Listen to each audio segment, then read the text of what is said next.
আল্লাহ নবী বলছেন নবীগণের বৈশিষ্ট্য 10টি। আল্লাহ নবী বলছেন নবীগণের খাসলাত স্বভাব 10টি। সব নবীর 10টি স্বভাব ছিল, সব নবীর 10টি বৈশিষ্ট্য ছিল, সব নবীর 10টি শিষ্টাচার ছিল। এক, এফাউল্লোহা, দাড়ি বড় করতে হবে, কেটে ফেলা হারাম, চেঁচে ফেলা হারাম। দাড়ি কেউ যদি চেঁচে ফেলে চোখের পাওয়ার কমে যাবে। দাড়ি কেউ যদি চেঁচে ফেলে তাহলে স্ত্রী মিলনের ক্ষমতা কমে যাবে। কেউ যদি দাড়ি চেঁচে ফেলে তাহলে তার উপরে অভিশাপ হবে। কেন? ওর মুখের দৃশ্যটা এখন মহিলাদের মতো হয়ে গেছে, এই জন্য অভিশাপ। তাহলে নবীগণের বৈশিষ্ট্য কি ছিল? দাড়ি ছেড়ে দাও, ছোট করাও হারাম, চেঁচে ফেলাও হারাম। আর চেঁচে ফেললে মহিলাদের সাদৃশ্য, এখন অভিশাপ হবে। হাদিস বুখারী মুসলিম। 2, কাসুস সারেব, মোচ কেটে ফেলতে হবে, ব্লেড ব্যবহার করা হবে না, মোচ থাকবে, ছোট সাইজের হয়ে থাকবে, মোচে ব্লেড ব্যবহার করা নিষেধ। কেঁচি দিয়ে কেটে ফেলতে হবে, পুরুষের পরিচয়। 3, কাসুল আজফারে, নখ কেটে ফেলতে হবে।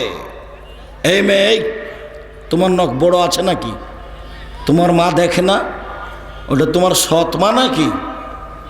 তুমি যাকে মা বলছো সৎ মা নাকি? দেখো তো তুমি ভালো করে বিবেচনা করে, তোমার সৎ মা নাকি জিজ্ঞাসা করো তো তোমার মাকে।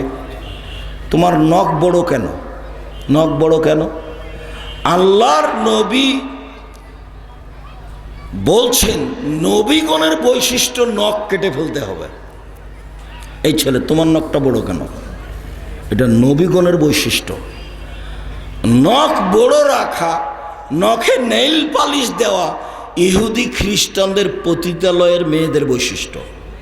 নখ বড় রাখা, নখে নেইল পালিশ দেওয়া ইহুদি খ্রিস্টানদের পতিতালয়ের মেয়েদের বৈশিষ্ট্য।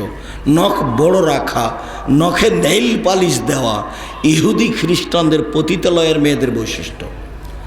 আমাদের মুসলিম মহিলারা নখে মেহেদি দিবে, হাতের নখে তো দিবেই, পায়ের নখেও দিতে হবে। হাতের নখে তো দিতে হবেই, পায়ের নখে দিতে হবে, দিতে বাধ্য, দিতেই হবে।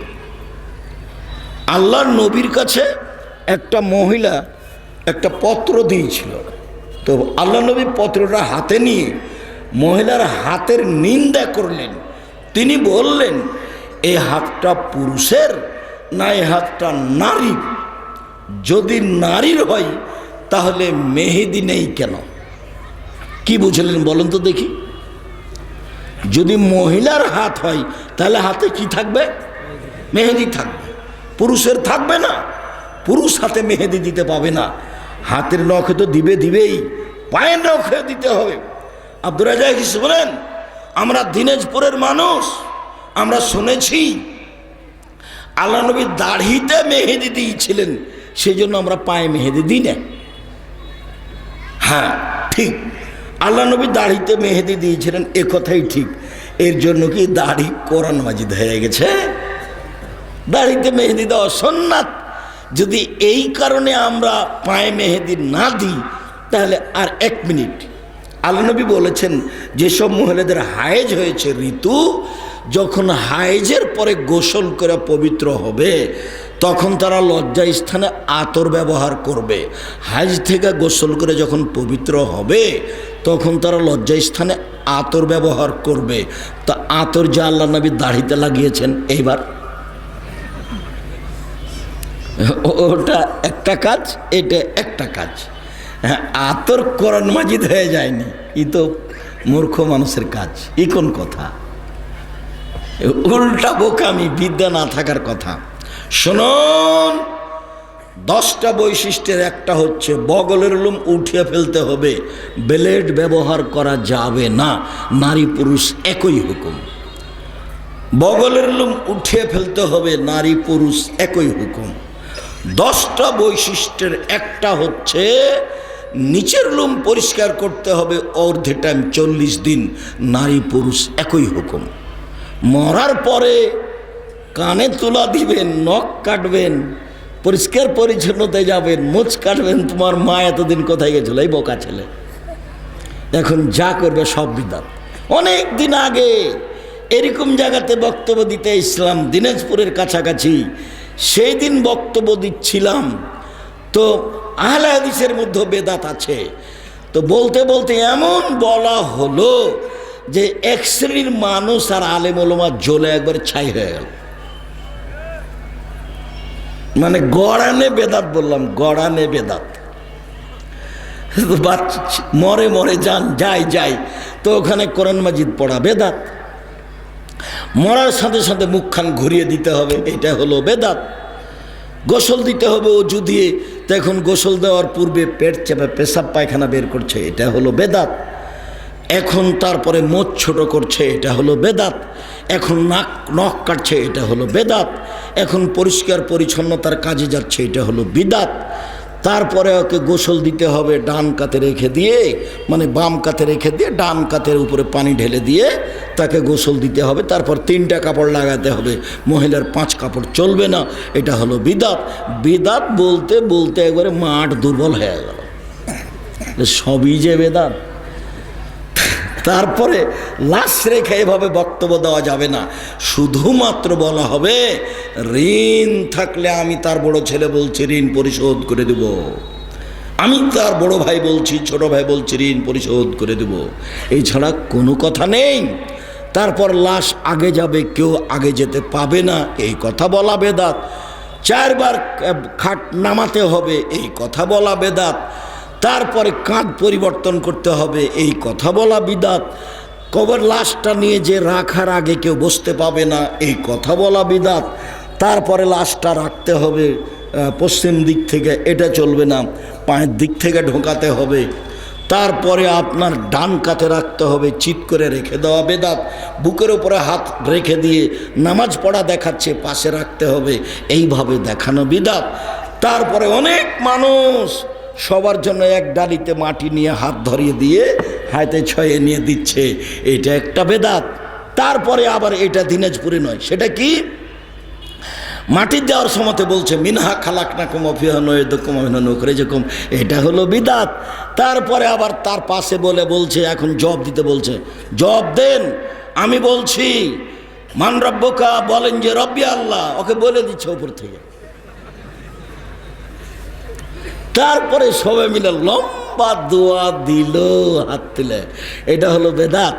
তারপরে কয়দিন পরে মানুষকে খাওয়াচ্ছে, এটা হলো বেদাত। বেদাত বলতে বলতে মাঠ ঘায়ল হয়ে গেল। আসলে বেদাত কোনো পথ নাই, রাসূলের পথেই যেতে হবে, কোনো পথ নেই। সম্মানিত দিনী ভাই বোন, বলছিলাম উপস্থিত বৈঠকের দিনী মুসলিম বোন, আপনি আপনার ছেলে মেয়েকে শিষ্টাচার শিখান। শিষ্টাচার কি জিনিস? আপনার বাড়িতে একটা পট আছে, পট, বাচ্চার পেশাব পায়খানা, ওটা হলো ঘোড়া। এই পট আমাদের বাড়িতে 3 মিনিট থাকতে পারবে না, 3 মিনিট। হয় ভেঙে ফেলা হবে, না হয় ঘোড়ার মাথাটা কেটে দেওয়া হবে। শিষ্টাচার কি জিনিস? আপনার স্ত্রী চিরির বন্দরে বাড়ি, একটা আয়না কিনেছে, আয়না, সেটা হলো কাতল মাছ, এটা তো আমাদের বাসায় 1 মিনিট থাকতে পারে না। আপনার স্ত্রী একটা তরকারির বাটি কিনেছে, সেটা হলো রুই মাছ। আপনার স্ত্রী খাওয়ার জন্য প্লেট কিনেছে, তাতে আছে চিংড়ি মাছ। আদর্শ কাকে বলে? শিষ্টাচার কাকে বলে? আপনার স্ত্রী শোকেজে কাঁকড়া সাজিয়ে রেখেছে, আদর্শ কাকে বলে? আপনার বাচ্চার হাতে, মেয়ের হাতে, ছেলের হাতে খালি পুতুলে ভর্তি। আব্দুর রাজ্জাক সাহেব, মৌলানা সাহেবের বাড়িতে পুতুল দেখেছি, মৌলানা সাহেবের বাড়িতে পুতুল দেখেছি। মৌলানা সাহেবের সাথে কি সাথ আছে? আয়েশা রাদিয়াল্লাহু তাআলা আনহা বলেন, আল্লাহর নবী বাড়িতে ঢুকলে পাত্র জাতীয় এমন কোনো কিছুতে ছবি মূর্তি থাকলে তাকে ভেঙে চৌচির করে দিতেন। আয়েশা রাদিয়াল্লাহু তাআলা আনহা বলেন, আল্লাহর নবী বাড়িতে ঢুকে যদি কাপড়ে কোনো জায়গাতে ছবি মূর্তি থেকেছে, কাপড়টা নিয়ে এভাবে টুকরা টুকরা করে ফেলতেন। বলতেন, আয়েশা, যারা ছবি মূর্তি করছে তাদেরকে পিটিয়ে আত্মা দিতে বাধ্য করা হবে। আয়েশা, ছবি মূর্তি যে ঘরে থাকে সে ঘরে ফেরেশতা থাকে না, তিনি দরজায় দাঁড়িয়ে যেতেন, ভিতরে ঢুকতেন না।